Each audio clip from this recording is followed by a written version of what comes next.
everyone, Mrs. Pros here. I'm sorry I'm not going to be able to Zoom with you today. I'm kind of got some stuff going on with my mom. And so here is today's video directions for Friday, December 18th. So let's kind of go ahead and get started. I'm going to kind of walk you through what to do and all of that kind of stuff. So here we go. All right. So again, good afternoon. Today's Friday, December 17th. So good to see you again. I'm sorry, but here's the video directions so you guys know what to do. So today you guys are going to focus on writing the climax to your narrative. And so we're going to review really quick what that is. You're going to go back and edit and revise basically what you have so far, in addition to your climax. Okay, so let's kind of get started today. So again, climax, okay? That's the main thing you're gonna focus on writing today. Things to remember. So remember that the climax is the highest point of excitement in your story, okay? I always tell kids, like I told you guys before, it's the part of your story where, you know, the reader is like, oh my gosh, that just happened. Or the point in the story where it's like, oh my gosh, what's gonna happen next? I can't believe that just happened, right? So that's kind of like the climax part. Your reader should really kind of feel like worried or anxiety, sometimes excitement, depending on what you're writing about. So they should really be able to feel those emotions for your main character, which in this case is going to be you because it's, you know, your personal narrative, okay? So again, kind of think about that. And then you kind of, when you're writing your climax, you kind of need to write it in a way where you still have room for some of the falling action part. And so just kind of make sure that you can wrap up your story after the climax. And so just kind of think about those things. But really, like I said, today, when I want you to focus on when you're writing on it, really try and focus on, you know, honing in on that sense of worried or anxiety that the reader should feel for you, or like I said, or perhaps excitement if it's, you know, depending on what you're writing about. Okay, so we're going to look at an example really quick. So in today's Schoology folder, you can find this. So, you know, we kind of keep going back to this example of a feeling, right? That story we read on Tuesday and we looked at on Thursday as well. So let's kind of go back and look at the climax of that story so you can kind of like have an example, okay? So here we go, in Schoology, here it is. And the climax is going to be highlighted, I believe. Yeah, okay, so here we go. Right, so just to kind of give you a glimpse, right? So remember that this narrative is about, basically, this kid is nervous to go on the water slide, and they end up going down the water slide, and they end up loving it. So I'm going to scroll down here. Do you see this highlighted part? This is the climax, okay? So let me read this to you and kind of see if you can get a sense of, you know, anxiety or worried or excitement when you read this, okay? When you're kind of listening to this. So here we go. I put my feet on the flat surface in the middle of all of the seating spots. I grabbed the ocean blue handles and sat down in the big seat. When the lifeguard asked who wanted to go backwards, I quickly declined. My uncle volunteered to go backwards, but that didn't take away any of the worry that was taking over my body. I saw the lifeguard move toward us and put his hands out to push us down. I closed my eyes so tight, my eyelids started to fold in. My lips puckered and my eyebrows dipped down over my eyes.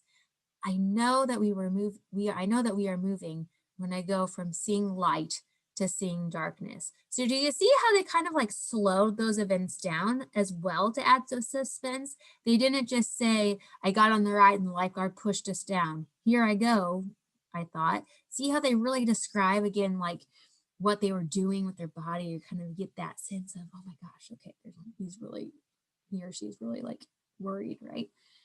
All of a sudden, water was splashing in my scrunched up face. Wind was blowing my hair and making it go in all different directions. then we dropped. It felt like we dropped straight down 50 feet. My stomach flew up and hit my chest. Good visual there, right? Good description of their feeling. I was screaming my lungs out. The creases of my mouth started to get sore from stretching it out too much. When I thought I couldn't feel any more afraid, the hurricane proved me wrong. All of a sudden, we were being shot out of the blue tube into a huge dome. I felt us go up on the sides. I lifted out of the seat a little. See, I'm already like, oh my gosh, right? This is the climax. Then that is when I couldn't even move. We kept swooshing from one side to another. When the speed started to slow down, I decided to try and unfold my folded eyelids. When my eyes opened, I saw a pine green and faded white checkered squares all surrounding me. I felt like the water slide was as tall as the sky and as wide as a neighborhood park. I freaked out even more and closed my eyes yet again. If you thought that I was done screaming, you were wrong. See, suspense, more suspense, right? As I felt my body get lower and lower, I stopped freaking out as much. I opened my eyes, and when I suddenly felt a different surface, when I suddenly felt a different surface beneath me, I started to see a bright light again. I then realized I was on my way out of the dome. When we were at the end of our ride, water splashed in my face. A wave of relief brushed over me when I saw the water park that I had left. Normally, the huge thick smell of chlorine would not make me happy, but right now it smelled as good as a cookie. It was a reminder that I was safe once more. Okay, so that's the climax. So see how they stretched it out, right? They add that suspense. They didn't just say, I went down the water slide. It was really scary. I was screaming. And I was so glad when it was over, right? Remember we keep saying, show, don't tell, right? Look at all those descriptive words they have in there. And using those descriptive words, again, kind of really drags out the climax, which is kind of what you want to kind of build suspense, all right? So when you write, try and focus on your climax today, try and focus on those things. What descriptive words can you add to kind of slow down the pace? Because that's essentially what you want to do. You kind of want to slow down the pace of the way you tell the story to build that suspense, okay? What can you add to your story, to your climax, to make your reader feel anxious or worried for you, okay? Think about those things. This is in Schoology, by the way, if you need to go look at it again, okay? So, again, you guys today, so you're going to focus on writing your climax today. You should already have written your beginning and the rising action part, okay? So kind of try and focus on your climax, okay? So go back through your story up until this point.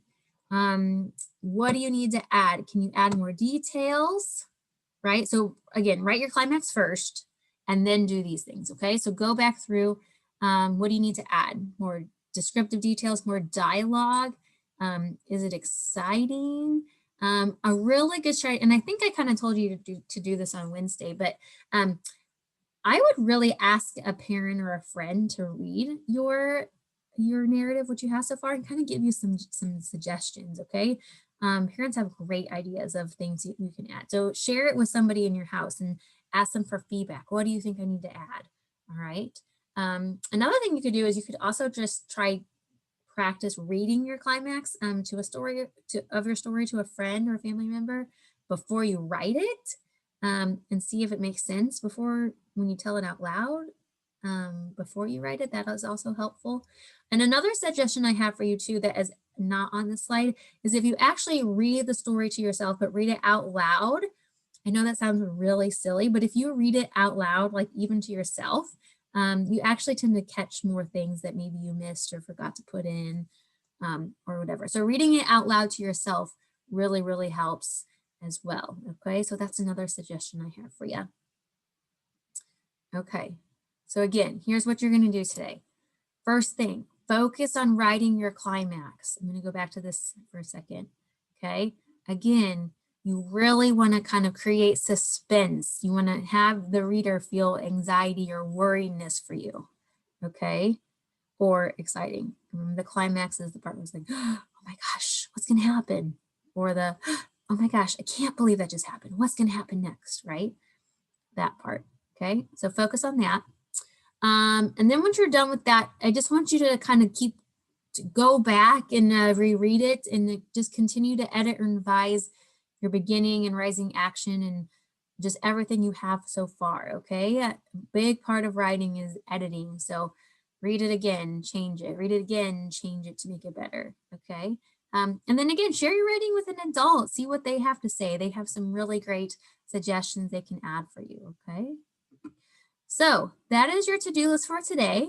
I'm sorry I'm not able to Zoom with you. I miss you guys. I will see you on Monday. I hope you have a great weekend. And you guys always know if you have any questions at all, you just email me and I will respond typically right away, okay? Have a great weekend. Bye. Again, just email me if you have any questions, okay? Have a good weekend.